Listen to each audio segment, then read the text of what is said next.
Est-ce que les salariés ne seraient pas un petit peu en train de se faire avoir? C'est ce qu'on pourrait penser quand on regarde la question des indemnités prud'homales. Quand on lit Libération ce matin, le journal a fait les comptes et ça fait un petit peu mal. Vous verrez le détail. Il y a aussi le remaniement qui se précise et qui est au menu de l'émission. Ça a beaucoup inspiré Roselyne Bachelot. Natacha Polony est là également, bien sûr. Roselyne en pleine forme. Natacha Polony est là pour la revue de presse. Ce sera tout à l'heure avec également nos invités. Vous n'hésitez pas à réagir évidemment dans le cadre de l'émission jusqu'à midi. Sur Twitter, hashtag République LCI et sur la page Facebook de l'émission La République LCI. C'est parti. Vive la République et vive la France. Vive la République et vive la France. Vive la République, vive la France.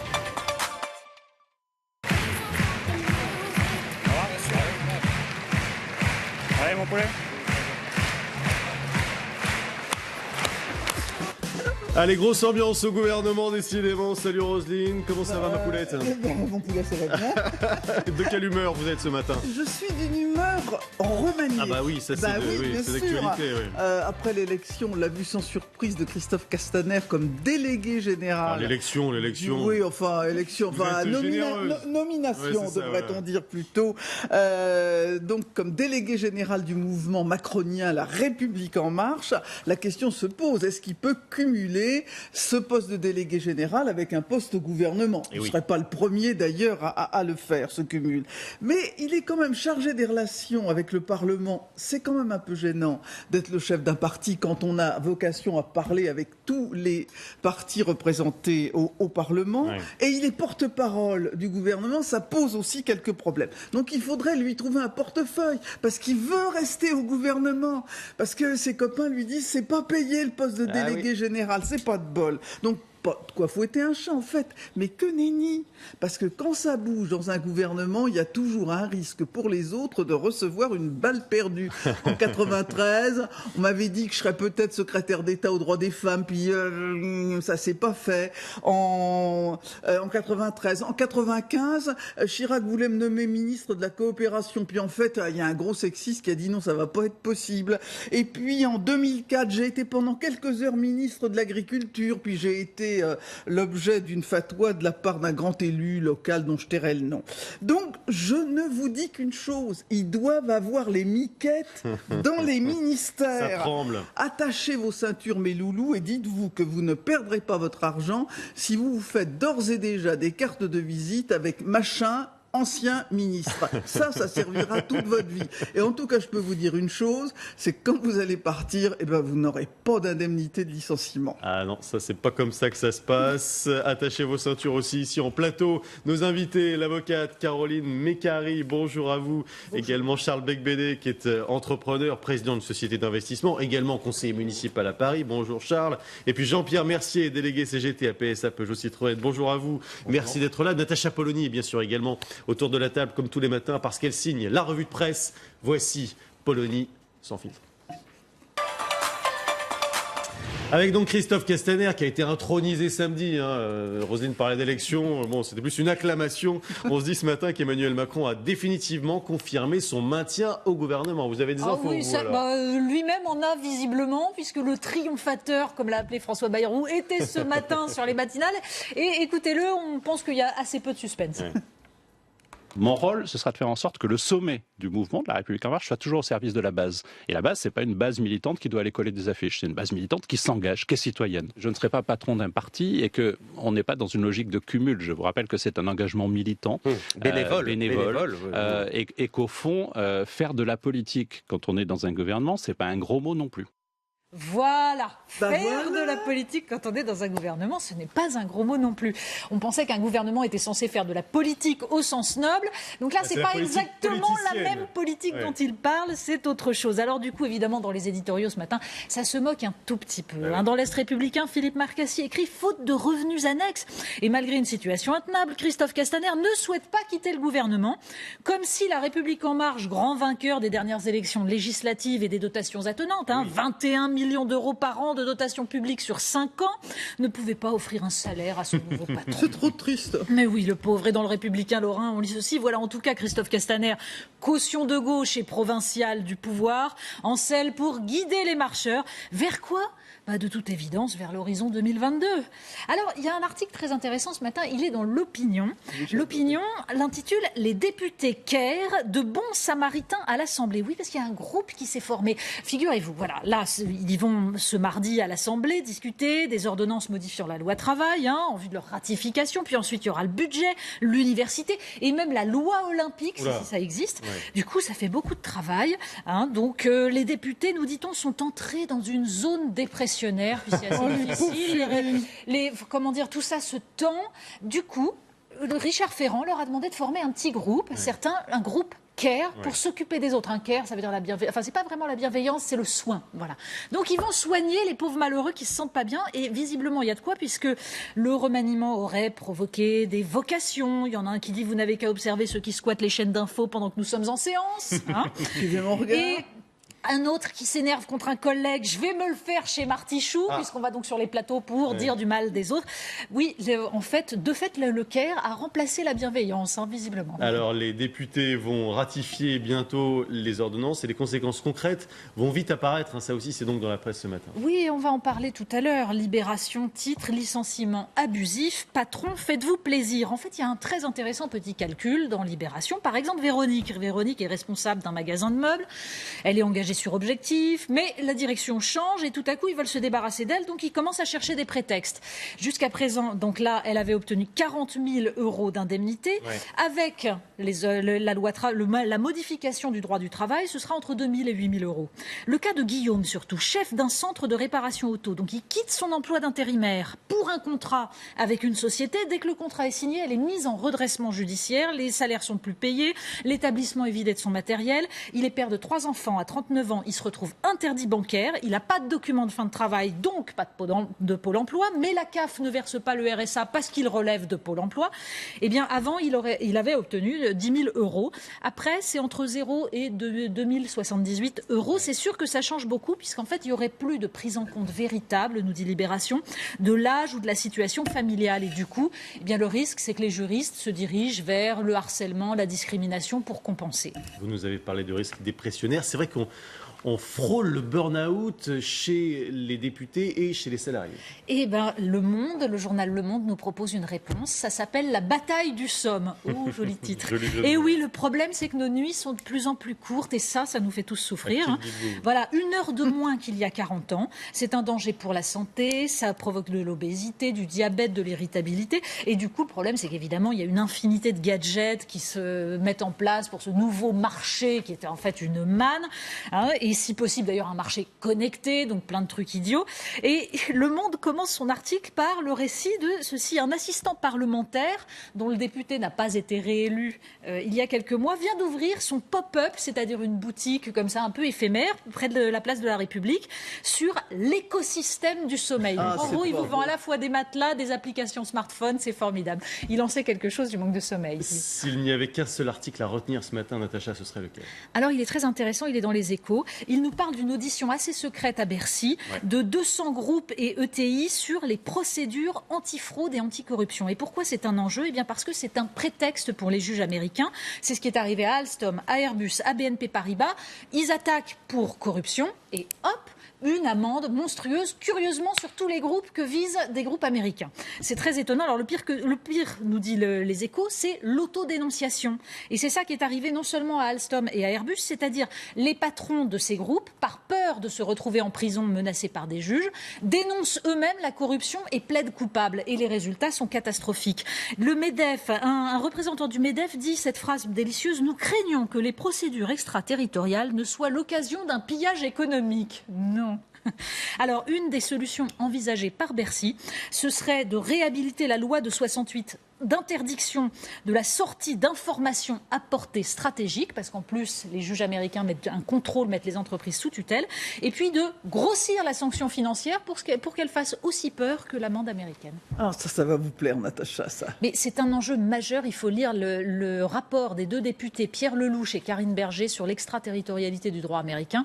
Les entreprises françaises en particulier sont souvent visées. On a vu tiquer Charles Becbédé, pas forcément d'accord avec vous. Si, complètement d'accord. Là, je crois qu'il faut qu'on récupère un peu de souveraineté face aux menaces de l'oncle Sam. Il y a beaucoup de sujets sociaux dans l'actualité, on vient de le voir ce matin avec Natacha, et donc cette question des indemnités prud'homales avec les nouveaux barèmes qui vont être ratifiés cette semaine. Alors c'est vrai qu'il n'y a plus vraiment de manifestations dans la rue sur ces réformes, mais on n'avait pas encore vu vraiment le détail concret des chiffres, et Libé fait cette comparaison intéressante dont vous venez de nous parler, Natacha, le avant-après, et c'est vrai, Jean-Pierre Mercier, que d'un seul coup, tout ça prend une matérialité un petit peu différente. Bien sûr, mais au-delà déjà de la brutalité de l'application de cette loi. On va voir les chiffres avant-après, les chiffres qui sont cités par Libération et qu'a rappelé Natacha tout à l'heure. Alors, si pour le responsable du magasin de meubles dont vous parlez tout à l'heure, avant c'était 40 000 €, maintenant ce sera entre 2 000 et 8 000. Autre cas cité ce matin par le journal Employé et Société Informatique, 80 000 et on passe à 11 700, entre 11 700 et 50 600. Il y a comme ça 4 cas qui sont cités, salariés d'un EHPAD de 42 000 à 6 800 jusqu'à 27 300. D'une façon générale, ça baisse de façon assez spectaculaire. Jean-Pierre Mercier. Oui, avant de passer la parole à Jean-Pierre Mercier, peut-être sur un plan technique, faire indemnité et dommages-intérêts, je parle sous le contrôle de l'avocate, les indemnités, elles ne changent pas, ce sont les dommages-intérêts en cas de licenciement abusif. Jean-Pierre Mercier. Oui, au-delà de la brutalité de l'application de cette loi, moi je suis toujours sidéré et choqué qu'on puisse parler extrêmement tranquillement de la possibilité que la loi va donner aux employeurs de licencier un salarié d'une manière abusive. C'est-à-dire que l'employeur se dit, voilà, lui, je veux le virer, j'ai aucune cause réelle et sérieuse pour le virer. Enfin, les patrons ne réagissent pas forcément comme ça, ils ne se réveillent pas le matin en disant aujourd'hui je vais me faire pour le plaisir un de mes salariés. Ils ont une raison de le virer, c'est étrange la façon dont éventuellement ils ont une raison de le virer qui est une raison qui tient à des choix de gestion économique de l'entreprise. Ça ne veut pas dire que le salarié a démérité. Dans les exemples que vous avez donnés, les salariés n'ont absolument pas démérité. Simplement, dans un choix de logique économique et de gestion de l'entreprise, il y a quelqu'un dont on ne veut plus, ne serait-ce que parce qu'il coûte trop cher. C'est-à-dire ça fait un certain nombre d'années qu'il est dans l'entreprise, il coûte trop cher, donc on le vire tout simplement, get out, et on prend quelqu'un de plus jeune. Alors, qu'on puisse discuter de ça très très tranquillement, sans qu'on soit choqué. Normalement, tout le monde doit être choqué de penser qu'un patron va vouloir licencier quelqu'un d'une manière abusive. C'est-à-dire que le patron, il veut transgresser la loi. Il veut transgresser la loi. Et donc, ça paraît naturel. Ça, moi, ça me choque au plus haut point. Et donc, lui, en plus, c'est pas que ça. Il réclame pas simplement le droit de transgresser la loi. Il réclame le droit que, en transgressant la loi, je veux payer le moins cher possible. Et ça, c'est hallucinant. Qu'il y ait une limite, qu'il y ait un plafond. Oui, qu'il y a un plafond. Donc vous avez bien décrit le plafond. Vous avez bien décrit le plafond. C'est une baisse extraordinaire. Là-dedans, je tiens quand même à préciser, à souligner que ce sont les cadres et les cadres supérieurs qui vont être les plus touchés, qui vont y perdre le plus, parce que c'est eux qui ont les plus gros salaires, les plus gros revenus. Donc c'est eux qui vont avoir cette baisse brutale de plein fouet. Mais encore une fois, vous savez, on a l'application de la loi, on a les ordonnances qui ont été signées. C'est une chose de les signer sur un coin de table dans un bureau à l'Élysée, c'en est une autre de les faire appliquer dans les entreprises. Charles Becbédé, vous la défendez, vous, cette mesure ? Oui, je la défends parce que ça fait longtemps que je pense que, en effet, les salariés en France ne sont pas bien protégés. Pourquoi ? Parce qu'il y a un chômage de masse. Et qu'en fait, la vraie protection pour le salarié, pour l'employé, la vraie façon d'inverser finalement le rapport de force entre employeur et employé, c'est d'avoir un marché du travail fluide, un taux de chômage à 4 ou 5%, comme ça se fait comme il en existe dans beaucoup d'autres grands pays européens voisins de la France.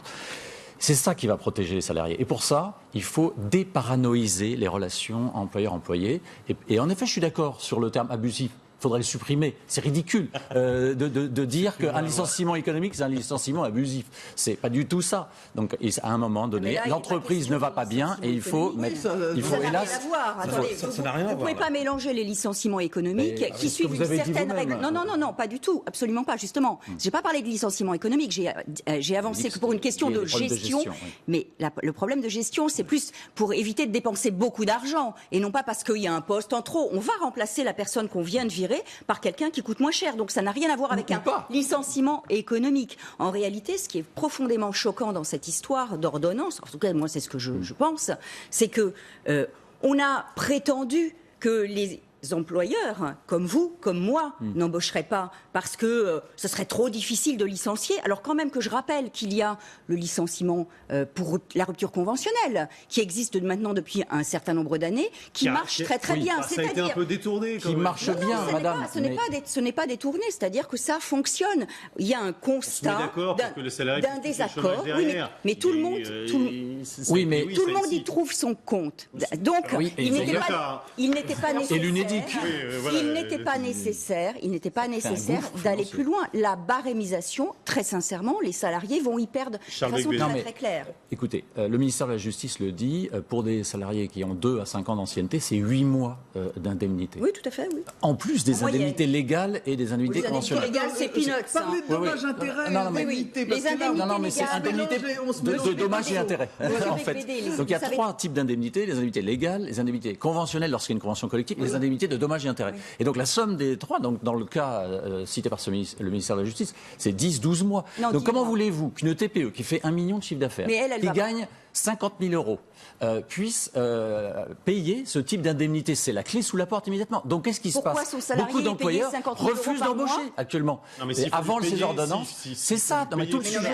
Non mais madame, je finis le raisonnement, c'est important. Tous les employeurs, les petits, dans les TPE en particulier, les petites PME, refusent d'embaucher, alors qu'ils pourraient, et qu'il y a peut-être de quoi Sur quoi vous vous faire fondez un pour peu de dire croissance. que les TPE refusent d'embaucher? Moi, je suis une TPE. Je les connais. Mais moi aussi, je les connais. Je peux vous dire que l'immense majorité, parce qu'ils ont peut-être à tort ou à raison, peut-être à tort, une perception d'hypercomplexité et de coûts astronomiques du licenciement. Quand on a du travail, au moment où il faudra mettre fin au contrat parce que le salarié ne fera pas l'affaire ou parce que malheureusement les projets d'entrepreneurs ne fonctionneront pas.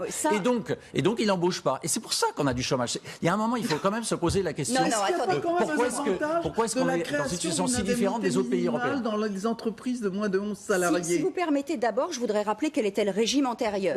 Avant, le régime antérieur, pour se séparer d'un salarié qui avait moins de 2 ans d'ancienneté, l'appréciation pour ce licenciement qui serait abusif, c'est-à-dire non causé sur un élément objectif, raisonnable, etc. Une cause réelle et sérieuse. Pas de plancher. Il n'y avait pas de plancher. Maintenant, il y en a. Attendez. C'est à l'appréciation du Conseil des prud'hommes qui, en moyenne, donnait 1 à 3 mois d'indemnité lorsque le licenciement était considéré comme abusif. Ça, c'est fini.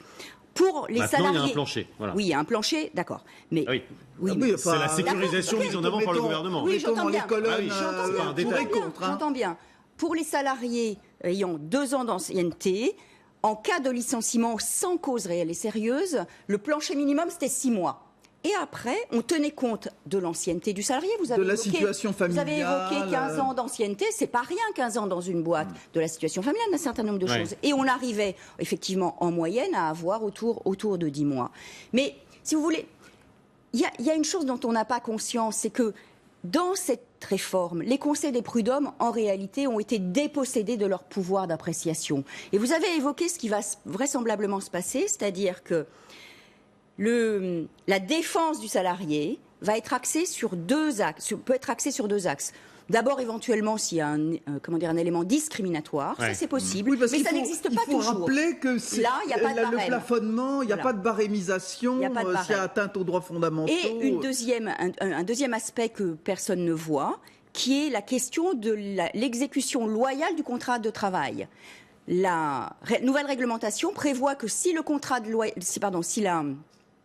comment dire, si l'invocation de la déloyauté, enfin, la Soyons déloyauté, pas trop techniques juridiquement, pardon. C'est on est fair play ou on n'est pas fair play, c'est-à-dire on invente des choses ou on les invente pas, voilà, tout simplement. La déloyauté est une possibilité de sortir du barème. D'accord. Jean-Pierre Michel, est-ce que finalement... Merci. C'est lundi. Non, mais ça, c'est parce que s'il y a Caroline Mécari est là, elle saura à quoi je fais allusion dans des combats précédents. Ah bon.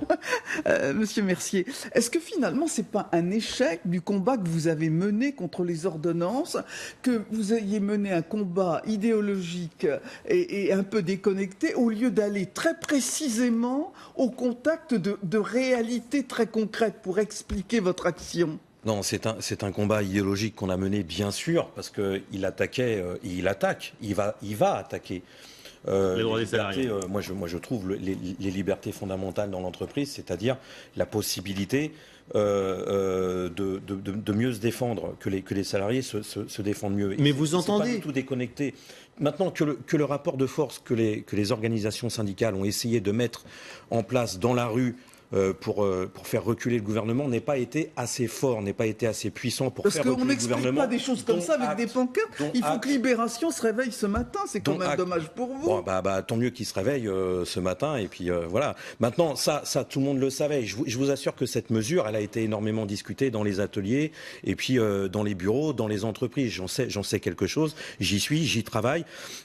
L'argument de la peur d'embaucher... oui, chez les TPE. C'est exactement là-dessus. 10 mois pour une TPE. Pour un salarié qui a 2 ans d'ancienneté, pardon, mais c'est trop. Laissez Jean-Pierre Mercier. On va sortir du technique pour parler un petit peu du fond et un petit peu politique. Ça, c'est toujours l'argument patronal par excellence de dire pour sauver l'emploi, pour maintenir, pour protéger l'emploi, il faut nous permettre de licencier. Mais c'est complètement faux. C'est une réalité patronale qui aujourd'hui, pour une petite entreprise, depuis des dizaines et des dizaines d'années, vous avez tenu, qui a été relayé par les différents gouvernements. On en est aujourd'hui à un chômage de masse. Vous l'avez dit vous-même. L'embauche se fait dans les petites entreprises. Si on ne débloque pas, si on ne dérigidifie pas le marché du travail, elles n'embaucheront pas. Alors, attendez, excusez-moi, mais le marché du travail... Non, mais vous représentez... Vous êtes syndicaliste dans une très grande entreprise. Est-ce que vous ne comprenez pas ce que c'est qu'une petite entreprise? Les risques pris... Je le comprends. Vous savez, avant de travailler... Le système était déséquilibré. Avant de travailler à PSA, j'ai fait 10 ans d'intérim parce qu'il n'y avait aucun patron qui voulait m'embaucher. J'ai fait 40 employeurs en 10 ans et c'était dans les petites boîtes. Donc les petites boîtes, je les connais. Et peut-être qu'ils ne voulaient pas vous embaucher parce qu'ils avaient peur justement du risque après. Non, c'est qu'il y avait pour eux, je faisais de l'intérim, ça leur allait extrêmement bien. Et aujourd'hui, dans les grandes entreprises, de moyens d'embaucher en CDI. Vous savez, quand un patron a besoin d'embaucher parce qu'il faut qu'il produise plus et pour gagner ses parts de marché, il faut qu'il produise plus, il va embaucher. Maintenant, les patrons ne veulent plus embaucher des CDI. Ils préfèrent poser le sac. Parfois, ils préfèrent ne pas croître plutôt que d'affronter le risque de devoir aller au dépôt de bilan si jamais il est condamné à 12 mois. Quand les salariés se font licencier, ils posent le sac, ils ont même un baluchon, ils deviennent des migrants. L'entrepreneur aussi.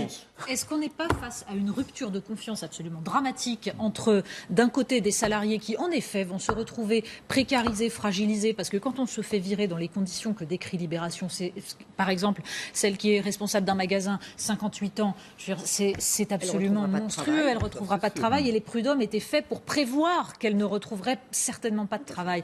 Donc, d'un côté ça, et de l'autre, et je l'entends beaucoup, des petits patrons de boîtes d'artisanat qui expliquent qu'ils ont de plus en plus de salariés qui viennent, qui rechargent leurs droits au chômage et qui, au bout de 2 mois, 3 mois, 4 mois, leur disent écoutez, maintenant, il faudrait me licencier, ça m'arrange parce que comme ça, je peux toucher le chômage. Et ça se fait sur le dos des contribuables, sur le dos de l'État. Est-ce que ce ne sont pas les deux choses qu'il faut régler? C'est-à-dire qu'on répond à un mauvais problème par cette loi. Ce n'est pas ça le problème. Le problème, il est dans certains abus. Il n'est pas dans le fait qu'on puisse aider un salarié qui a été abusivement licencié. Écoutez, pas l'aider, le dédommager. D'abord, attendez. D'abord, le discours selon lequel les entreprises, y compris les TPE et les PME, n'embaucheraient pas, ce discours qui résulterait donc, elles ne voudraient pas embaucher parce qu'elles auraient peur de licencier, est un discours qui est porté par le MEDEF, c'est-à-dire les entreprises qui sont les plus importantes de France. Donc vraiment, ce discours est absolument... Le MEDEF, c'est 750 000 entreprises, donc ce sont des toutes petites entreprises. Il est invraisemblable.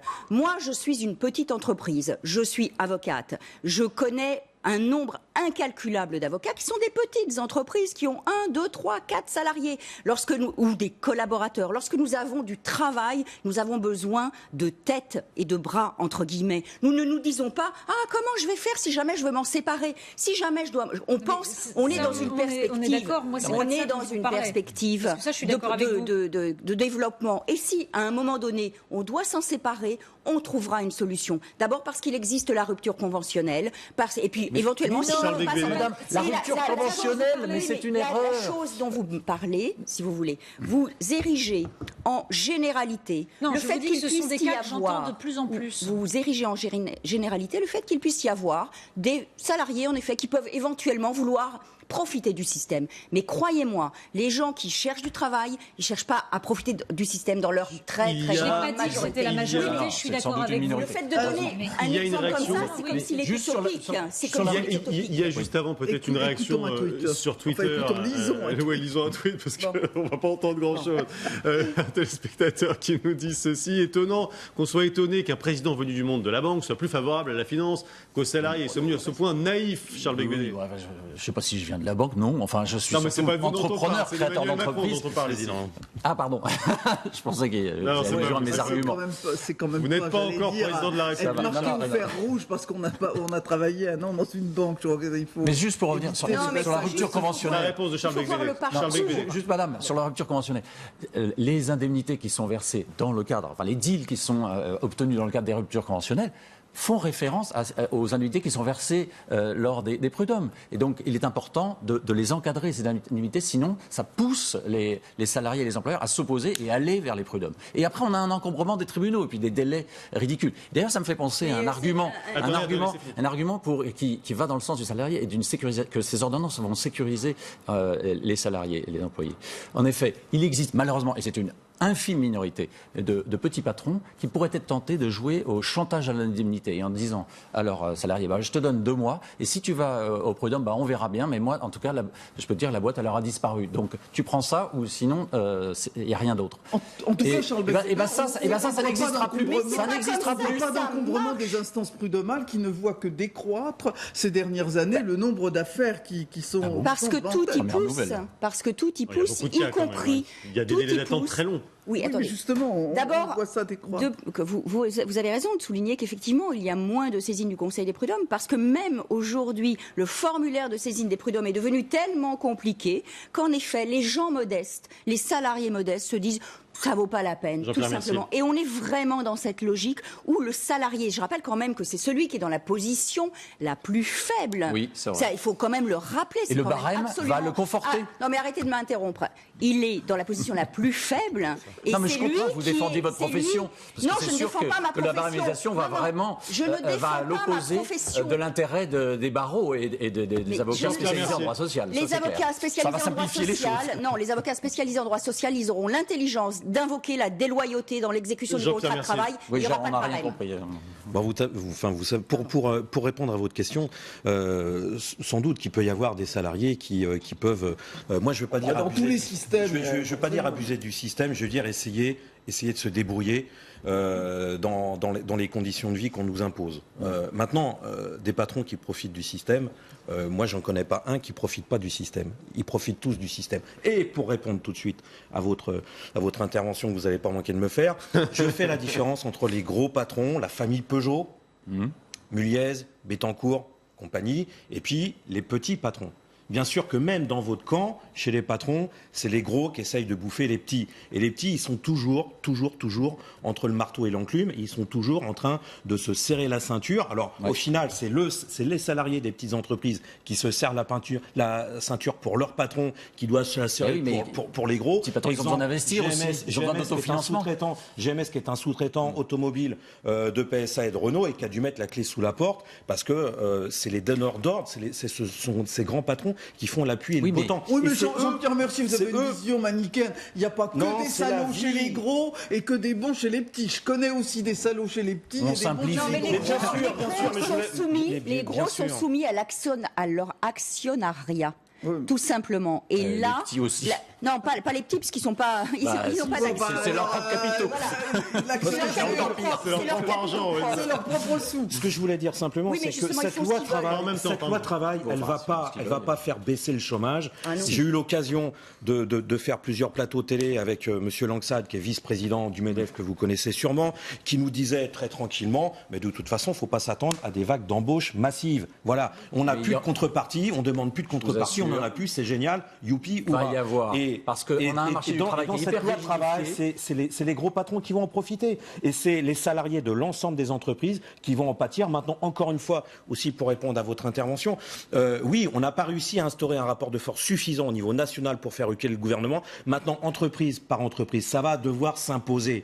Et ça, les patrons ont sur les bras un gros problème de pouvoir imposer l'explosion de la durée hebdomadaire du temps de travail, la baisse des salaires, justement, etc. on est dans le dumping social, ça va vous faire réagir. Tiens, Natacha, ce tweet qui nous dit on n'est pas du côté du président des patrons ou pas, on est du côté de Bruxelles, les directives européennes sur la libération du travail en Europe avec le fameux dumping social. Natacha, c'est votre sentiment? Ça n'obéit pas à une directive européenne. Non, mais bon, il y a une concurrence. Ça obéit aux grandes orientations de politique économique, c'est-à-dire qu'il y a une harmonisation des différents droits du travail en Europe qui est en route depuis une dizaine d'années, et les lois travail là mises en place par Emmanuel Macron correspondent exactement aux différents textes produits par la Commission, les différentes recommandations qui ont été mises en place pour ces dernières années. Ça obéit à une directive européenne. Ça n'obéit pas à une directive, ça va dans le sens de ce qui est réclamé depuis des années. Et ça va dans le sens aussi de l'OCDE, et c'est vrai que la France, alors que ça nous plaise ou non, avait le Employee Protection Index le plus élevé de tout l'OCDE. Qu'est-ce que ça voulait dire? Ça veut dire que c'est trop rigide. On a un marché du travail qui n'est pas assez fluide. Et du coup, non mais pardon, et on peut le regretter, mais le chômage, il est la conséquence de cela. De résister à la crise de 2008 en ayant beaucoup moins d'inégalités que tous les autres pays. Mais le chômage de masse, de longue durée, est intolérable. Et donc il faut l'utiliser par deux observations. Et puis ensuite, deux observations. Ça fait 25 ans que le MEDEF nous ressasse que le marché du travail est trop rigide. Ça fait 25 ans que le chômage n'a pas cessé d'augmenter. Ça, c'est la première observation. La deuxième observation... La deuxième observation, c'est que ce n'est pas parce que la Commission européenne donne des directives qu'elle a raison. Un seul exemple. La Grèce. Les plans imposés par la Commission européenne en Grèce. Ça va mieux. On constate, non, vous vous trompez. Ah bon? On constate, la Cour des comptes européenne est en train de dire que les plans de sauvetage de la Grèce sont absolument délétères. Ce n'est pas moi qui le dis, c'est la Cour des comptes européenne, c'est-à-dire un organisme qui contrôle les politiques mises en place les ordonnances Macron, le plan qui a été imposé à la Grèce, là on est dans le grand n'importe quoi. Non, ce n'est pas du n'importe quoi, c'est que ce qui vient de l'Europe est loin d'être parfait. Un petit peu le marché du travail français, qui est réputé pour être le plus rigide de l'OCDE, et enfin on le fait. Je pense que ça va se traduire par une baisse du chômage. Écoutez, moi sur votre argument que je trouve choquant en plus de toujours mettre en avant ce code du travail, les lois sociales 3500 trop rigides. Le code 30 secondes qui sont trop rigides. Encore une fois, oui, ça fait des années. Il y a eu je ne sais pas combien de réformes du code du travail qui à chaque fois l'ont allégé.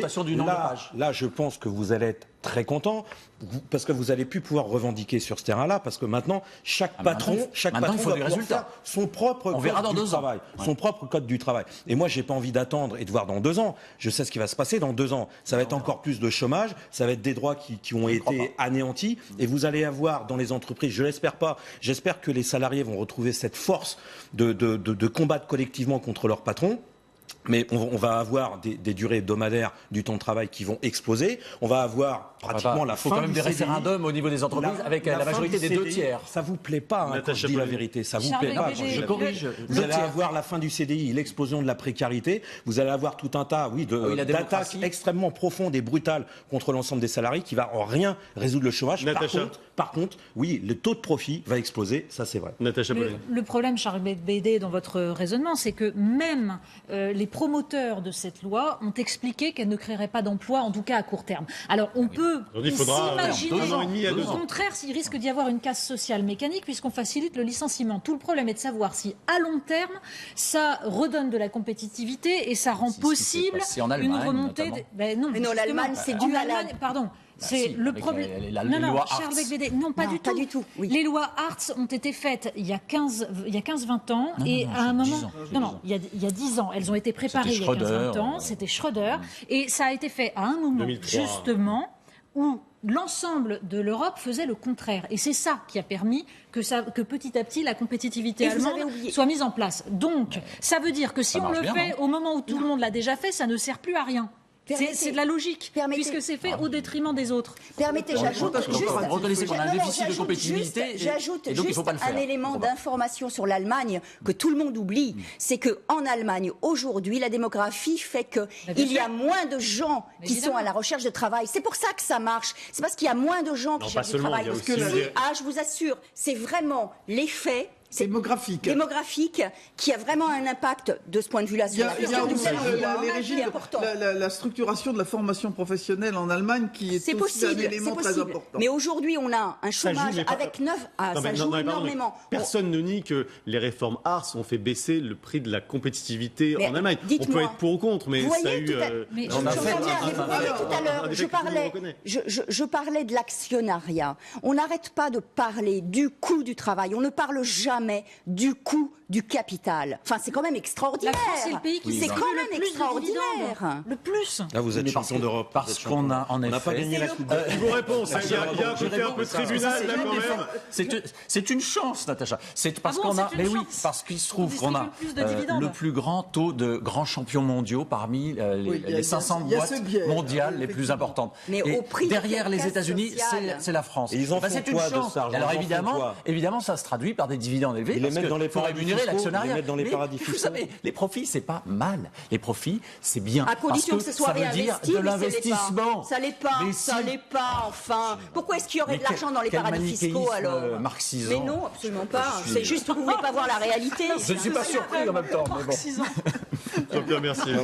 Pour moi, c'est un compliment marxisant. Tant mieux. Mais à la bonne heure. Comment dire, si vous voulez, si vous prenez le modèle allemand, c'est pas vrai. Enfin, les médias sont truffés de reportages où vous voyez des retraités à 65, 70 ans qui doivent reprendre du boulot, faire un job, faire de la plonge pour pouvoir joindre les deux bouts. Il y a On a parlé du cas de cette femme de 58 ans qui perdait son travail, qui se retrouve au chômage. Là, on est en France. Est-ce que c'est mieux? Non, mais justement, est-ce que c'est mieux en France? Je veux dire, à 60 ans aujourd'hui, on ne travaille pas. Moi, ce que je veux dire, c'est que ça soit en Angleterre, en Allemagne, en Italie, en Grèce, partout, le niveau de vie des populations, le niveau de vie du monde du travail a brutalement baissé. Et je suis d'accord qu'à l'opposé, ça vous pouvez pas le nier, oui, les profits ont explosé, les bénéfices ont explosé. Et en plus, vous êtes...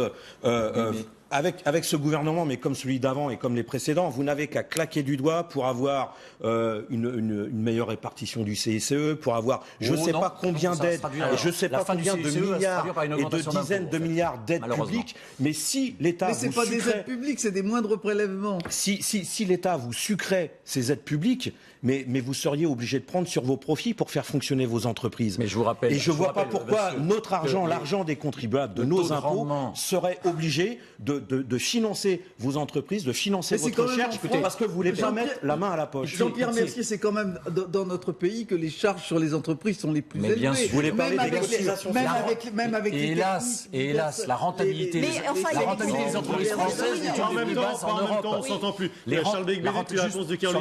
La rentabilité, chiffre INSEE des entreprises françaises, excédent brut d'exploitation sur valeur ajoutée, 26%, c'est le taux le plus faible de l'Union européenne, avec peut-être l'exception de la Grèce. Mais là, vous n'êtes pas crédible. Et donc, mais si, et les Allemands sont à 40%, les Italiens aussi. Donc ça veut dire qu'ils ont plus de marge de manœuvre pour investir. C'est pour ça que vous êtes assis sur une montagne d'argent. Juste pour vous répondre, Roselyne, vraiment, très simplement, les cotisations sociales, c'est aussi ce qui permet de financer, c'est-à-dire les services publics, le jour où notre État, la France, ne pourra plus financer ses infirmières, ses policiers. Bah oui, alors ça, et voilà. Oui. Et donc, quand on dit que c'est le plus haut niveau, il faut regarder à prestations équivalente dans les pays étrangers. Oui, mais on ne peut pas dire comme ça. Faire un peu de benchmarking par rapport à ce qui se passe dans d'autres pays, parce que malheureusement nos entreprises sont en concurrence internationale.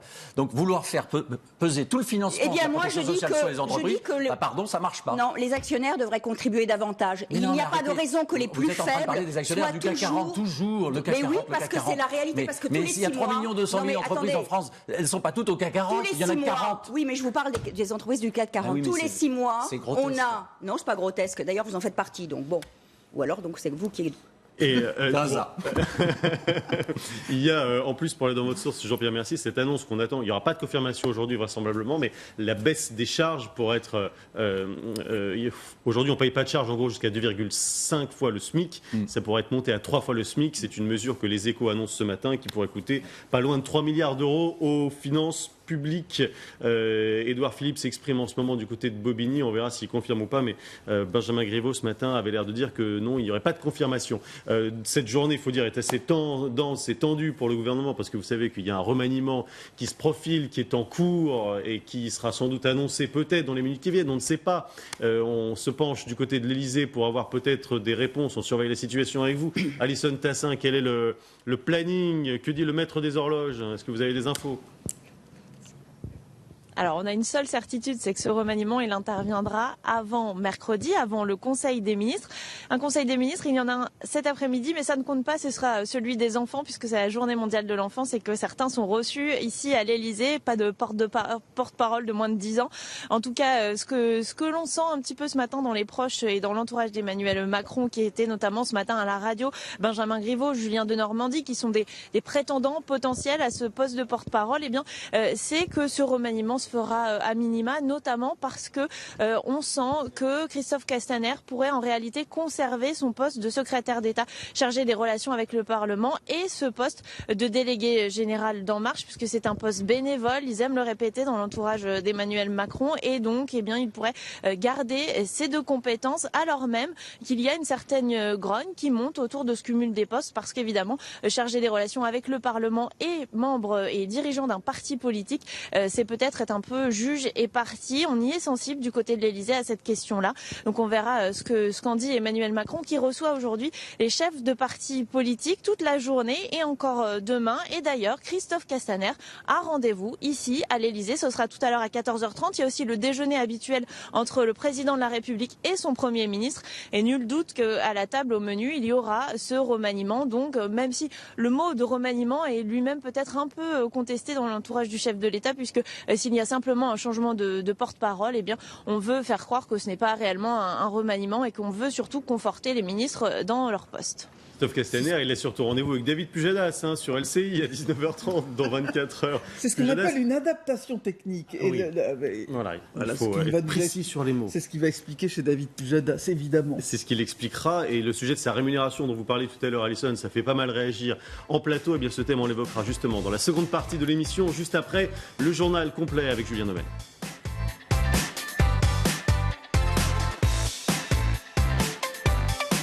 Vive la République et vive la France. Vive la République et vive la France. Vive la République. Vive la France. Et vive la République, LCI, avec toujours autant de débats passionnés, y compris, figurez-vous, pendant le générique. Et oui, Roselyne Bachelot est là, ainsi bien sûr évidemment, que nos débatteurs. Et sa castagne. Sévère, avec qui aujourd'hui? On a Jean-Pierre Mercier, qui est délégué syndical central CGT du groupe PSA Peugeot Citroën, Caroline Mécari, avocate au barreau de Paris. Et Charles Becbédé, également entrepreneur, président fondateur de Gravitation, une holding d'investissement, également conseiller municipal de Paris, on le précise quand même, Charles Becbédé, parce qu'il y a beaucoup de politique aussi au programme aujourd'hui. Il y a notamment, la réponse de Laurent Wauquiez qu'on attend, parce que, je ne sais pas si vous avez entendu, mais il y a eu un petit appel. Tout le monde a l'air de palpiter là, sur la table. Ah bah ça c'est sûr. Il doit s'exprimer dans les minutes qui viennent, Laurent Wauquiez, pour répondre à Marine Le Pen, qui lui a lancé un appel ici même, enfin sur l'antenne de LCI plus précisément, dans le grand jury. Elle lui a dit, Marine Le Pen, une alliance avec Laurent Wauquiez, pourquoi pas, parce que finalement, on est d'accord pratiquement sur tout, écoutez. Quand j'entends le discours de M. Wauquiez aujourd'hui, je me dis, mais Après tout, s'il est sincère, je parle sous votre contrôle, s'il est sincère compte tenu des propos qu'il tient, mais il devrait aller jusqu'à proposer une alliance. Et vous diriez quoi, politique. Quand on tient des propos comme il les tient, il faut qu'il aille au bout de cette logique. Ou alors, il démontre qu'en réalité, ces propos ne sont pas sincères, que ce sont des propos d'estrade, que ce sont des propos électoraux qu'il envisage de ne pas mettre en œuvre lorsqu'il sera élu à la tête des Républicains. Vous y croyez, Caroline Mécari, à cette alliance possible entre le Front National et les Républicains ? Alors, d'abord, Marine Le Pen, elle est vraiment très astucieuse quand elle dit s'il est sincère. Est-ce que Laurent Wauquiez est sincère lorsqu'il est en train de tenir quand il tient cette posture très identitaire qui a pour objet en réalité de faire en sorte que les électeurs des Républicains votent pour lui pour qu'il devienne le nouveau chef du parti. Donc ça, je trouve que c'est assez juste. Moi, je pense c'est un piège qu'elle lui tend, ça que vous voulez dire ? Alors, on la met dans un corner, quoi. Le problème, c'est que, en fait, Marine Le Pen, depuis qu'elle a raté l'élection présidentielle et depuis le départ de Philippot, dont la présence avait pour objet de dédiaboliser le Front National, alors, je fais synthétique, Marine Le Pen, au fond, elle s'est repliée sur la famille, sur la firme Le Pen, voilà. Et donc la question qui se pose à elle, en réalité, c'est est-ce qu'elle veut être un parti de gouvernement et réellement à nouveau aller sur le chemin de la dédiabolisation et donc tendre, entre guillemets, réellement la main à Wauquiez, qui, effectivement, tient un discours tout à fait compatible avec le discours que tient Marine Le Pen. Ou est-ce qu'elle va faire le choix de rester dans l'opposition, blablabli, blablabla. Voilà. Ça, j'en sais rien pour le moment. Charles Bébé, vous, c'est votre sensibilité politique. Je ne parle pas de Marine Le Pen. Non, en effet, je suis issu des Républicains. Non, mais c'est clair que Laurent Wauquiez est un danger potentiel pour Marine Le Pen, parce que sa volonté d'affirmer les Républicains comme un parti de droite, en effet, sur des thématiques identitaires, sécuritaires, et crédibles économiquement, c'est dangereux pour Marine Le Pen. Sauf qu'il sent la fausseté à plein nez, Wauquiez. Alors, c'est vous qui le dites. En effet, les propos de Marine Le Pen sont très ironiques. Et c'est un piège. Oui, c'est un piège, évidemment. Donc là, ça va obliger Laurent Wauquiez une énième fois à dire que, bien sûr, il n'y aura jamais d'alliance avec le Front National. Ce qui c'est vrai, l'affaiblit parce que ça énerve un peu son électorat. Parce que lui, l'électorat, il ne serait pas forcément contre, pour une petite majorité, à ce qu'il y ait des passerelles. Pour une majorité ? Oui, je crois qu'il y a des études d'opinion qui montrent que l'électorat de droite, lui certains peuvent fantasmer à des rapprochements. Mais c'est impossible. Avant de passer la parole à Jean-Pierre Mercier, il y a effectivement quelque chose qui est apparemment contradictoire, c'est que Marine Le Pen a été très sérieusement amochée par le naufrage qu'a été son débat contre Emmanuel Macron, mais que pour autant, il n'y a pas de décrochage dans l'électorat du Front National qui reste très fidèle au discours identitaire et aux propositions qui ont été développées pendant la campagne présidentielle. Tout simplement parce qu'il n'y a pas d'offre crédible sur l'échiquier politique pour répondre aux aspirations des électeurs du Front National.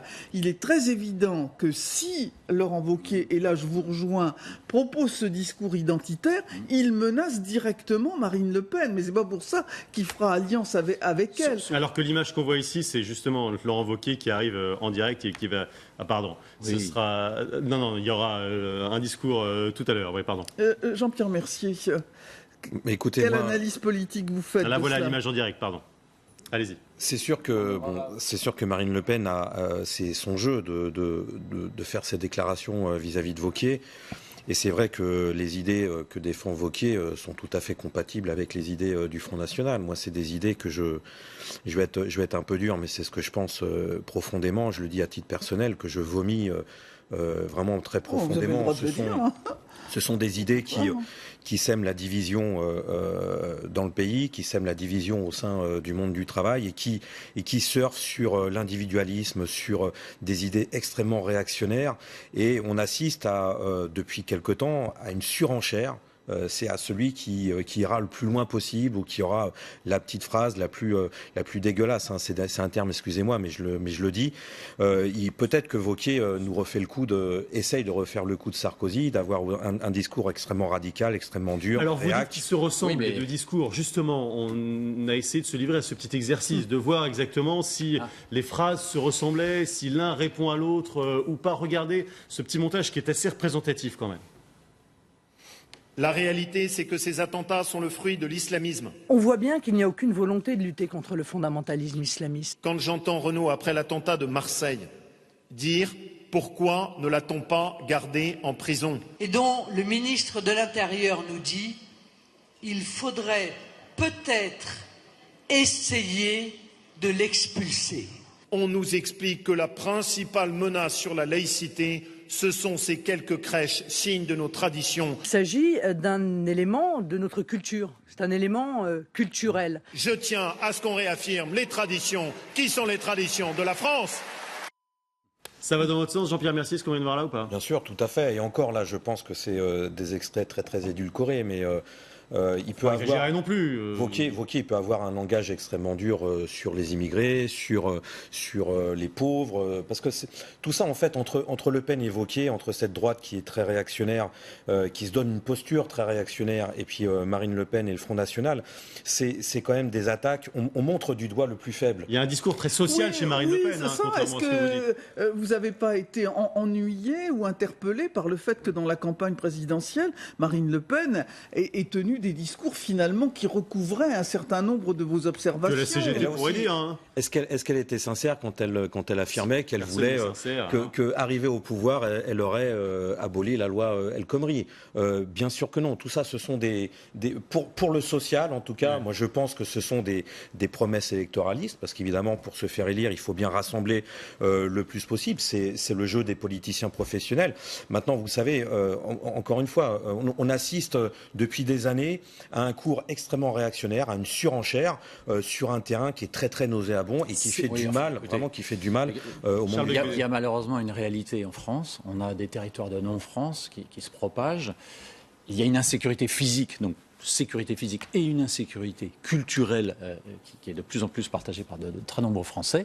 Et il est normal que les partis politiques proposent des solutions face à cette insécurité, cette angoisse civilisationnelle. Et donc, à côté de ça, il y a aussi une volonté de reprendre un peu de souveraineté, comme ça se voit partout en Europe. Et il y a une insécurité sociale aussi. Et puis, en revanche, il faut une crédibilité économique, ce que, en effet, le Front National ne propose pas. Voilà. Caroline Mécari. Écoutez, moi vraiment, ce que je pense, c'est qu'au-delà de l'histoire d'un éventuel rapprochement entre Wauquiez et Marine Le Pen, qui, à mon avis, n'existe pas, je pense véritablement que le propos Pourquoi ça n'arriverait pas après tout, si effectivement... Parce que c'est une lutte à mort. C'est une lutte à mort entre deux partis politiques. Pour Laurent Wauquiez, aujourd'hui, l'essentiel, qu'il est toujours diabolisé. Aujourd'hui, l'essentiel, il est diabolisé, certes, mais vous n'avez jamais hésité à dire que ça ne vous poserait pas de problème de faire alliance avec le Front National. Pour expliquer que j'étais indépendant, j'aurais pu dire la même chose de Mélenchon. Oui, mais vous l'avez dit avec le Front National. Donc, pour revenir à Wauquiez, juste dire que Wauquiez, pour lui, l'enjeu, c'est quelle intendance va-t-il avoir pour la conquête de la présidentielle? C'est ça, Wauquiez. Wauquiez, c'est une ambition personnelle pour 2022. Le reste, il s'en moque. Donc pour ça, il est prêt à dire ce que les gens ont envie d'entendre. C'est un vrai démagogue qui n'a aucun pouvoir, qui n'a aucun projet politique, aucune vision. Il est en réalité tout seul. Mais par contre, 2022, oui, il le veut. Quelques réactions politiques à cette offre d'alliance entre Marine Le Pen et Laurent Wauquiez. Vous allez entendre Maël de Calan, Florian Philippot aussi, qui est intéressant à entendre là-dessus. Écoutez. Son alliance, elle peut se la garder. Moi, je les laisse entre eux savoir s'ils vont se marier, se paxer ou finalement continuer à ne pas se parler tout en pensant la même chose. Effectivement, ces deux-là peuvent se marier maintenant, il n'y a plus de soucis. Ils pensent à peu près la même chose. Les deux ont renoncé à la liberté de la France. Procès en règle. Là, on voit bien chez Florian Philippot les deux Fronts nationaux qui s'opposent. Le Front national identitaire, qui maintenant est complètement la ligne politique de Marine Le Pen, qui avait essayé un petit peu d'être à la fois à droite et à gauche, et Florian Philippot qui a repris ses billes. Il était en quelque sorte le père de cette socialisation, je ne sais pas comment on peut expliquer ça, en fait, cette nouvelle donne sociale du Front national. Non, mais dans une volonté de conquête du pouvoir, c'est-à-dire ne plus être un parti simplement d'opposition, sont toujours à contester, c'est-à-dire vraiment dans une volonté de conquérir le pouvoir. Bon, ils ont échoué, mais c'était quand même ça. On a cru que c'est Marine Le Pen qui tendait un piège hier, mais finalement, ce que vous nous dites, et ce que nous dit aussi ce téléspectateur qui est sur Twitter, c'est que c'est plutôt dans l'autre sens que c'est en train de se jouer. En réalité, Laurent Wauquiez est en train d'essayer de faire à Marine Le Pen ce que Nicolas Sarkozy a fait à Jean-Marie. Absolument. Il va essayer de lui voler ses électeurs. Marcher. Exactement ça comme peut Sarkozy, marcher. Charles Becbédé. Ça peut marcher, mais évidemment, tout le monde est très attentif pour voir quel type d'état-major Laurent Wauquiez mettra en place sitôt élu président, parce que s'il élargit à toute une série de personnalités qui sont très déconnectées des préoccupations des Français et de l'électorat de droite, à ce moment-là, ça va être compliqué. Par exemple ?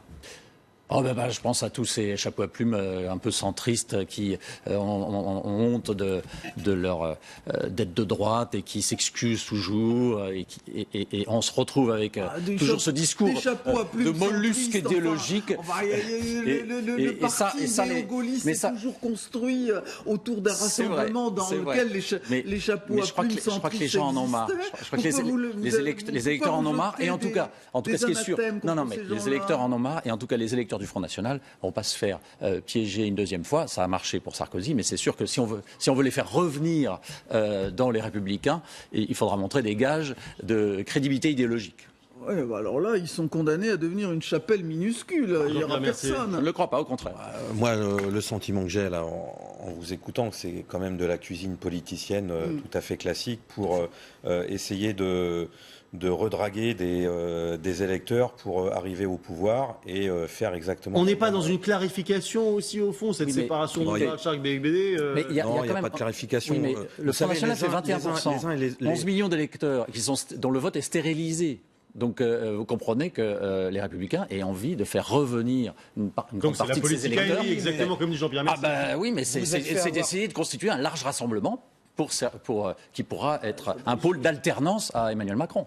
Vous vous êtes fait avoir par Macron, le PS s'est fait avoir par Macron, la gauche et la droite se sont fait avoir par Macron. Bon, voilà, vous avez payé une note qui était un peu salée de votre point de vue, c'est évident, vous êtes exclu de pas mal de pouvoirs. Maintenant, encore une fois, moi je le vois un peu de l'extérieur, ça ressemble vraiment à de la cuisine politicienne où l'objectif finalement c'est d'arriver au pouvoir, de reprendre les manettes du pays pour continuer à faire exactement la même politique, c'est-à-dire, je reviens sur la réalité de ce que des millions et des millions de salariés vivent dans ce pays, c'est-à-dire exécuter stricto sensus les revendications et la feuille de route que le MEDEF imposera au futur gouvernement, qu'il soit LR, qu'il soit Macron, qu'il soit d'autres. Parce qu'on voit bien les choses se profiler à travers ce qui a été la droite républicaine et son origine politique, sociologique, idéologique. Si demain Marine Le Pen accepte de quitter le poste de candidat putatif à l'élection présidentielle parce que les électeurs du Front National ne croient plus en elle. Si on voit par exemple réarriver Marion Maréchal Le Pen d'un côté et qu'il y a une crédibilité de l'offre présidentielle du Front National et de l'autre côté le rejet, comme vous le dites, des électeurs ou des chapeaux à plumes centristes, il n'y a plus d'espace politique pour Laurent Wauquiez. Les uns seront chez Macron, les autres chez Marion Maréchal Le Pen. C'est un calcul à la mort le doigt, ça. On attend Laurent Wauquiez à Lyon dans quelques instants, mais c'est vrai que ce serait très surprenant de l'entendre dire autre chose que ce qu'il a dit à de nombreuses reprises, notamment cette fois-là. Tiens, écoutez. Aucune alliance avec les élus du Front National.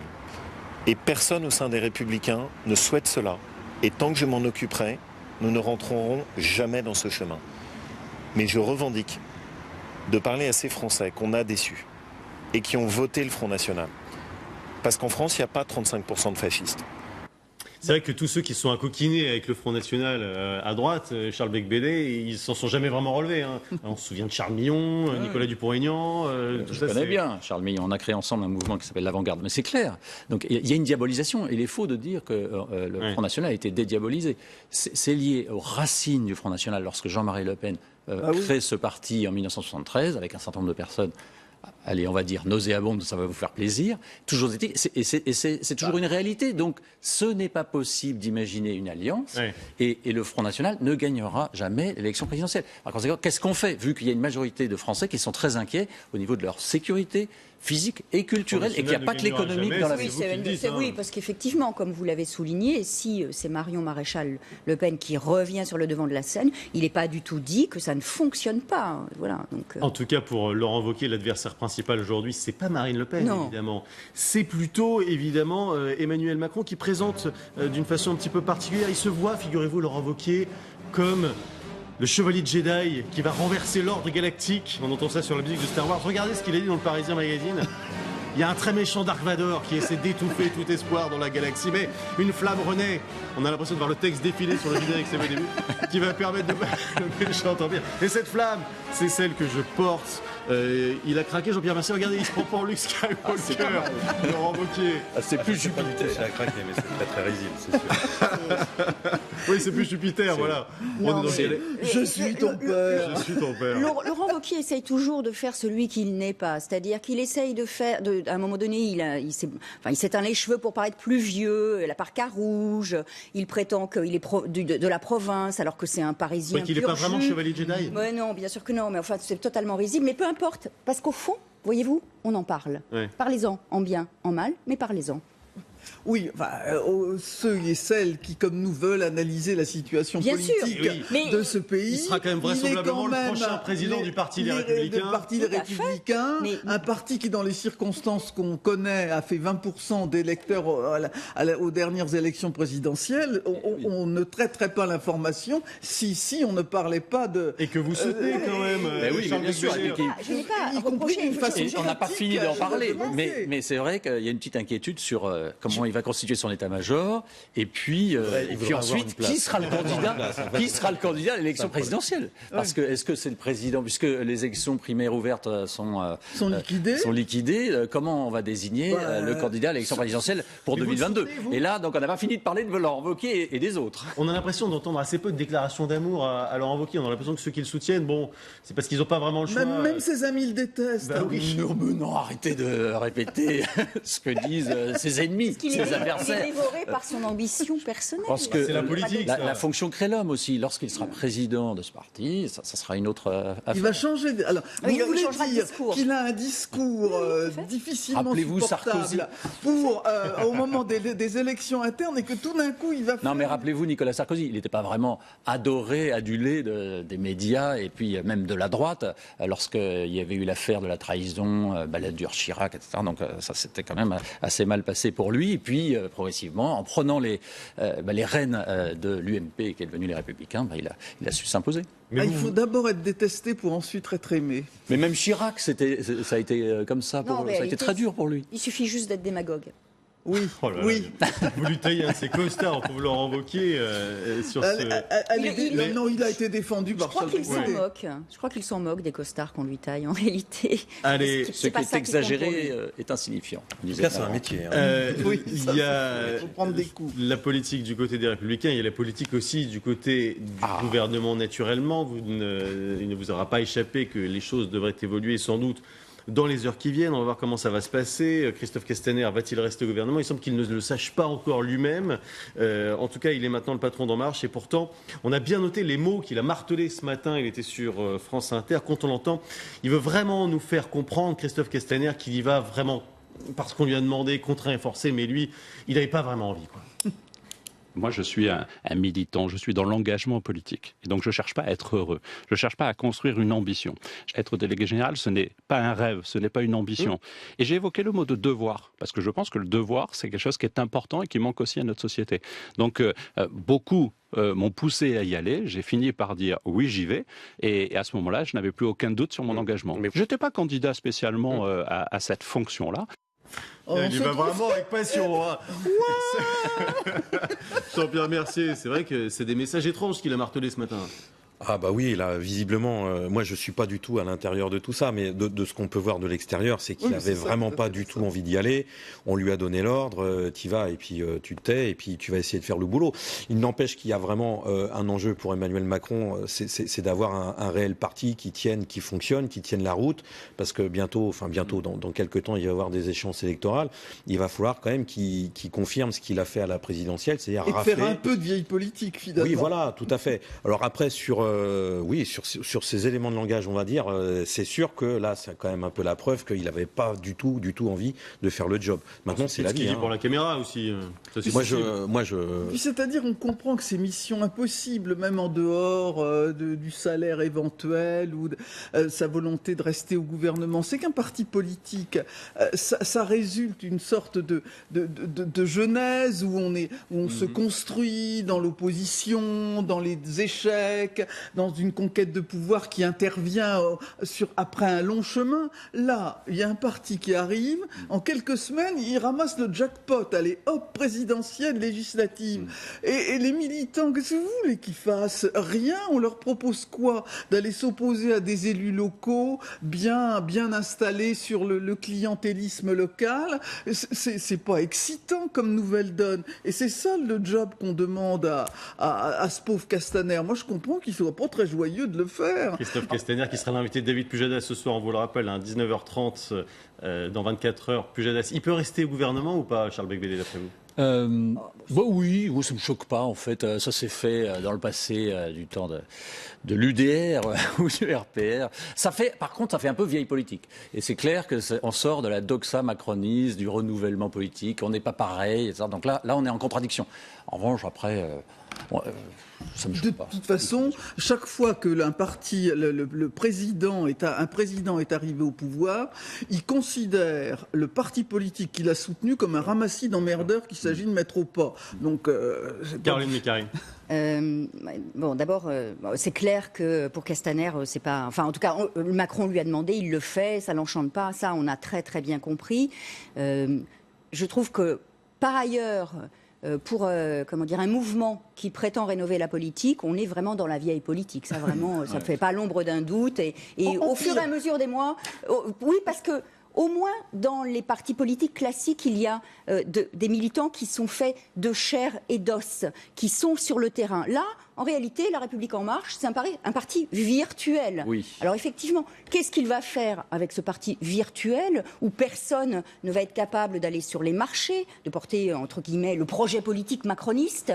Personne ne va être capable... Mais en fait, c'est pas vraiment des militants. Quasiment. Ce sont des sympathisants, des gens qui se sont inscrits gratuitement pendant la campagne. C'est virtuel, c'est très virtuel. En revanche, ce qui est très important pour le président, je ne parle pas de Castaner, mais pour le président, ce qui est très important, c'est en effet que le parti soit absolument encadré, verrouillé, etc. Parce que c'est une manne financière. On l'a rappelé tout à l'heure, ça va être sur 5 ans, 100 millions sur les 5 ans. Sur les 5 ans, 90 salariés, tout ça pour mettre en place en fait une machine pour 2022. Voilà, c'est que ça en réalité. Et les municipales, comme vous disiez, M. Mercier, parce que c'est vrai que ça va être la prochaine grande échéance. Ça permettra d'ancrer En Marche dans les territoires. Alors évidemment, ce matin, tous les avec des gens virtuels, ça va être compliqué quand même. Mais c'est tout le job de Castaner. Ça va castagner. Là, oui, ça va castagner, exactement. Et la question a été posée à tous les ministres du gouvernement qui étaient dans les matinales ce matin. Et d'ailleurs, ceux qui sont allés au front, ce sont les marcheurs historiques. On peut le noter. Et le discours était assez bien rodé du côté de Julien de Normandie. Oh, y aurait-il eu des éléments de langage? C'est pas le genre de la maison. La vieille politique, tout ça. Allez, on écoute. Il peut concilier à la fois les fonctions de ministre et à la fois les fonctions de délégué général. À mon avis, ça n'est pas incompatible. Avec toujours un seul souci, c'est quelle est l'efficacité? On n'est pas dans une logique de cumul. Je vous rappelle que c'est un engagement militant. Bénévole. Mais vous savez, être délégué général d'un mouvement, c'est une fonction qui n'est pas rémunérée. Faire de la politique quand on est dans un gouvernement, c'est pas un gros mot non plus. Jean-Pierre Mercier. C'est la stéréophonie. Franchement. Jean-Pierre Mercier est outré. Quand on voit l'état du pays, en tout cas quand on voit l'état des chômeurs, des retraités qui ont des toutes petites retraites, etc., pleurer sur le fait que délégué général d'un parti, c'est pas payé, franchement, on se fait pas de problème pour lui, pas de souci pour lui.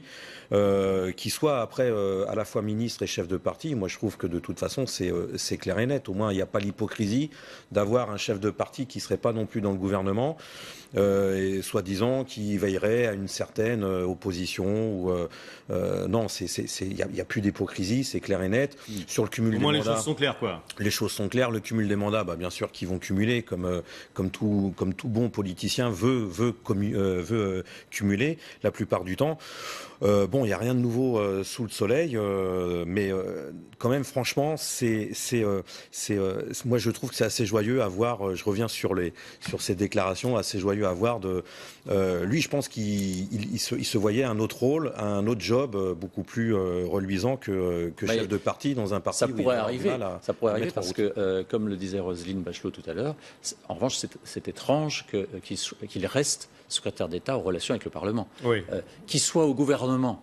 Ailleurs, c'est une possibilité, et là peut-être qu'il est en train de se placer. Enfin justement, on ne sait pas trop exactement l'avenir qui lui sera réservé au sein du gouvernement. Pour ce qui concerne le rôle de porte-parole, ça, il semble vraiment que ce soit plié, il ne devrait plus occuper ce rôle-là, mais va-t-il changer de fauteuil au sein du gouvernement? Quelles sont les dernières rumeurs, les dernières informations? Alison Tassin laisse traîner son micro dans la cour de l'Élysée à l'affût du moindre petit bruit. Qu'est-ce qu'on raconte? Visiblement, vous n'entendez pas grand-chose, vous êtes toute seule, ma pauvre Alison.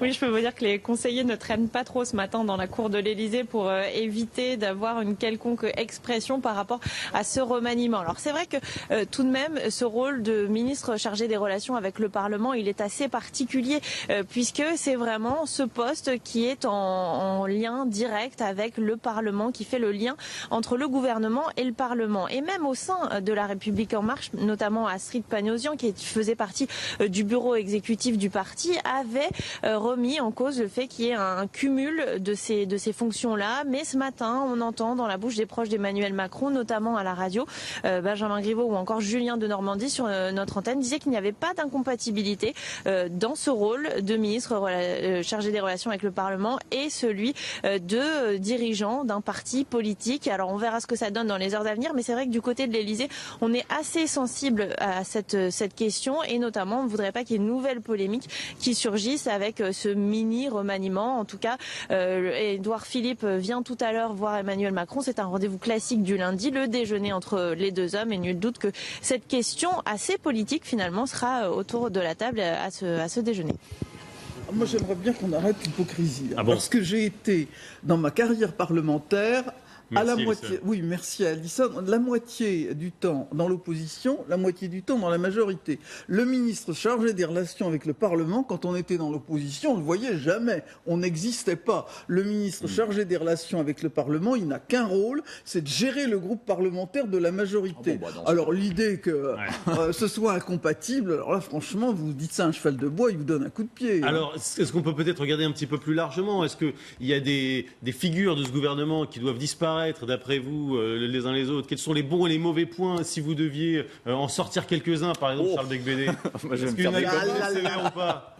Bon point, mauvais point. C'est dur. Bon point Blanquer, le ministre de l'Éducation nationale. Très bon point. Mauvais point. Pas de mauvais point. Caroline Mécari. Non, alors moi, je vais joker. Oh. Est-ce que vous les sortez tous? Je les sors tous, moi. Ah bon, joker, voilà.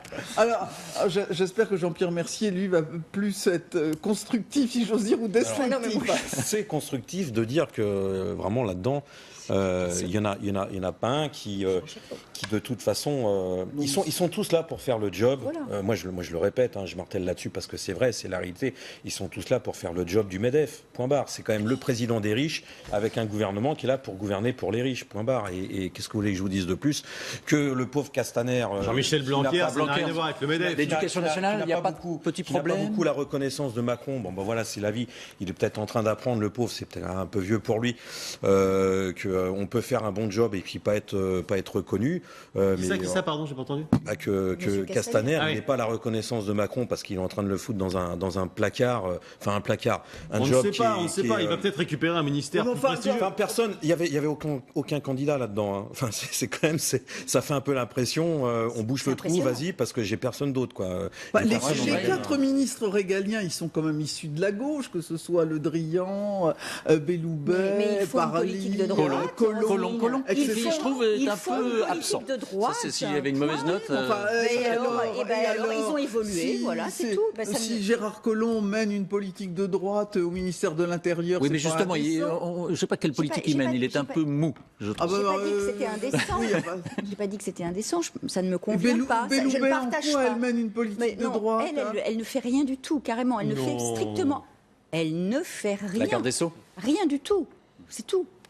Un tweet qui va dans le sens de ce que nous disait tout à l'heure Jean-Pierre Mercier sur la communication liée à Christophe Castaner et à sa rémunération. Surtout, Carlotta nous dit il fait du bénévolat. Bravo la com dans la victimisation, le sacrifice à son parti. Autre image peut-être qui ira dans le sens de la communication, c'est cette adresse d'Édouard Philippe à Christophe Castaner, enfin Castaner, Casta. Casta, je l'appelle comme ça. Toi et moi, élus sur des terres au climat chaud et sec. Il ne peut pas répondre, c'est très bien comme ça. Rien n'indiquait, cher Christophe, que nous serions un jour conduits à nouer une collaboration aussi étroite. Et c'est probablement une des magies du moment unique que nous vivons ensemble que de permettre d'aussi jolies rencontres. Et, mes chers amis, je ne sais pas s'il sera un bon délégué, mais je peux vous garantir qu'il fera un excellent général. Ah bah ça dit tout. Un excellent général, ça dit tout. C'est la caporalisation du parti, c'est très clair en fait. Allez, Roselyne Bachelot est consternée, ça tombe bien, c'est l'heure de l'ordonnance. Alors, rien à voir avec la politique, là, mais un petit peu quand même. Mon ordonnance va quand même s'adresser à un ministre, à Agnès Buzyn, ou à la ministre de la Santé. Ordonnance très respectueuse, je ne suis qu'un tout petit docteur en pharmacie. Au Sénat, elle a déclaré « Je ne comprends pas l'importance de la cigarette dans le cinéma français. C'est vrai que 70% des films français mettent à l'image au moins une fois une personne en train de fumer. Il y aura, annonce la ministre, une action ferme sur ce sujet dans le prochain plan anti-tabac. Dieu sait si je soutiens tous les ministres de la Santé dans leur guerre contre le tabagisme. Mais là, je m'étais opposé en son temps à voir disparaître la pipe dans la bouche de Jacques Tati sur les affiches de son exposition à la Cinémathèque française. Mais l'intégrisme, comme le progrès, fait rage. On voit l'image pendant que vous parlez, on a remplacé par un petit truc qui va au vent, quoi. J'ai appris que, par exemple, que l'Opéra de Perse en Australie a voulu interdire Carmen, la belle cigarière, incitant, selon eux, au tabagisme. Alors je propose donc qu'on interdise tous les films où on mange des steaks frites dans le scénario, parce que vraiment c'est trop gras. Tous ceux où on ne respecte pas les limitations de vitesse dans le cadre du plan sécurité routière. Tous ceux où on fait l'amour sans préservatif dans le cadre de la lutte contre le sida. Tous ceux où des personnes issues de l'immigration se livrent à des actes que la morale réprouve dans le cadre de la lutte contre les discriminations. Tous ceux où l'on voit un type dragué dans le cadre de la lutte contre le harcèlement. Tous ceux où on voit des prêtres ou des religieuses, car évidemment ça contrevient à la laïcité. Tous ceux avec des meurtres, des guerres, etc. Je me suis dit, bah oui, sur quoi je vais aller peut-être La Belle au bois dormant. Mais non, c'est de la drague lourde. Le prince, c'est un véritable salopard. Blanche-Neige et les Sept. Non, attends, c'est attentatoire à la dignité des personnes en situation de handicap. Bon, allez, hop, on supprime le cinéma, le théâtre, les expos, etc. Puis on ira beaucoup mieux, quoi. Faut-il interdire la cigarette dans les films? Est-ce que c'est du grand n'importe quoi, Caroline Mécari, ou pas? Écoutez, moi je trouve ça très très anecdotique. Je pense pas que c'est avec une mesure de cet ordre-là qui participe d'une forme de révisionnisme par rapport à ce qui a été déjà fait. Oui, je pense que c'est vraiment n'importe quoi. Si vraiment on parle sérieusement de la lutte contre le tabagisme, moi il y a quelque chose qui serait très efficace vis-à-vis des grosses firmes de tabac, les fabricants de tabac, c'est leur faire payer directement, en ponctionnant sur leurs profits, toutes les dépenses de sécurité sociale, de santé liées au 70 000 morts liés au tabac au niveau du tabac. Parce que c'est eux qui sont les responsables. Je ne vois pas pourquoi ça serait la société, c'est-à-dire tous ensemble, à nous de payer les frais médicaux, etc. Et peut-être qu'il ferait moins de pubs, peut-être que... Il n'y a plus de pub pour le tabac, ça c'est sûr. Oui, et puis vous savez, bon, c'est quand même aux responsables de payer, on dit. Donc c'est aux grosses firmes des producteurs de tabac de payer. Ça serait logique. Est-ce que c'est aussi anecdotique que cela, Charles Becbédé? Parce qu'on voit bien que dans le cinéma, il y a comme ça une esthétisation de la fumée, de la cigarette. Oui. C'est vrai, moi je me rappelle les films de Claude Sautet où il n'y a pas une scène où il n'y a pas 10 personnes qui fument ou qui boivent du whisky dès 4 heures du soir. C'est vintage, c'est le reflet de leur époque. Je crois, non, mais plus sérieusement, je crois qu'il faut plus bosser le sujet de la pédagogie des méfaits cette drogue, quoi, parce qu'on devient intoxiqué et les ravages que ça a sur la santé. Oui, puis il y a aussi un fait, et Jean-Pierre Mercier sera d'accord avec moi, c'est que le tabac est devenu un marqueur social. Et qu'on voit le tabagisme chuter très nettement dans les classes sociales dites supérieures, plus aisées, alors que véritablement, chez les gens qui sont en situation de précarité, on n'arrive pas à lutter contre le tabagisme. Alors que ça coûte de plus en plus cher. Alors que ça coûte de plus en plus cher. Et là, il y a une politique qui n'est pas seulement une politique de santé publique, mais véritablement une politique sociale à mener sur ces questions de tabac. Je doute effectivement que l'interdiction dans des films ou dans des pièces de théâtre ou dans des opéras, pour ce qui concerne Carmen, est le moindre effet, le moindre impact, sauf à instiller l'idée qu'on est une société qui est uniquement dans l'interdiction, dans un certain puritanisme. Ce que vous soulignez est très juste, effectivement. Il y a une différence d'appréhension du tabac en fonction de là où on se situe, entre guillemets, dans l'échelle sociale. Et pour revenir au sujet du départ, je ne crois pas que la barémisation des indemnités aille dans le bon sens. Alors, il faudra m'expliquer le rapport. C'est vraiment, ça sort de nulle part. L'actualité politique se poursuit sur LCI. Vous allez évidemment savoir dans les heures qui viennent ce qui va advenir du nouveau gouvernement. Et puis surtout, je vous rappelle le rendez-vous important à 19h30. Dans 24 heures, Pujadas, Christophe Castaner sera l'invité de David Pujadas sur LCI. Merci à tous. Merci. On se retrouve demain pour la République LCI. À demain, Rosé. Merci.